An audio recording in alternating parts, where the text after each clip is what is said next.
અહેમદાબાદ મિત્ર ન્યૂઝમાં આપનું સ્વાગત છે।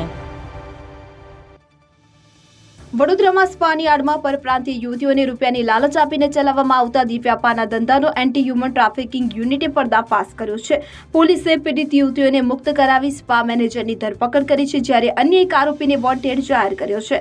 એન્ટી હ્યુમન ટ્રાફિકિંગ યુનિટની ટીમ વડોદરા શહેરમાં પેટ્રોલિંગમાં હતી। તે સમયે બાતમી મળી હતી કે તૌસીફ ઇસ્માઇલજી ખત્રી નામનો શખ્સ પોતાના ફાયદા માટે ગુજરાત અને ગુજરાત બહારની યુવતીઓને બોલાવે છે અને વડોદરાના તુલસીધામ 4 રસ્તા પાસે આવેલા લિલેરિયા Paramount કોમ્પ્લેક્સમાં the royal rich style નામનું સ્પા ચલાવે છે અને જેમાં છોકરીઓ પાસે વ્યાપારનો ધંધો કરાવે છે, જ્યાં ગ્રાહકોની એન્ટ્રી પેટે 1200 થી 1500 રૂપિયા લે છે અને ત્યારબાદ 3 થી 4000 રૂપિયાનો ભાવ લઈને સ્પામાં વ્યાપારનો ધંધો ચલાવે છે। જેને આધારે એન્ટી હ્યુમન ટ્રાફિકિંગ યુનિટે સ્પામાં રેડ કરી હતી અને 7 પીડિત યુવતીઓ મળી આવી હતી। પોલીસે તમામ 7 યુવતીઓને મુક્ત કરાવી હતી।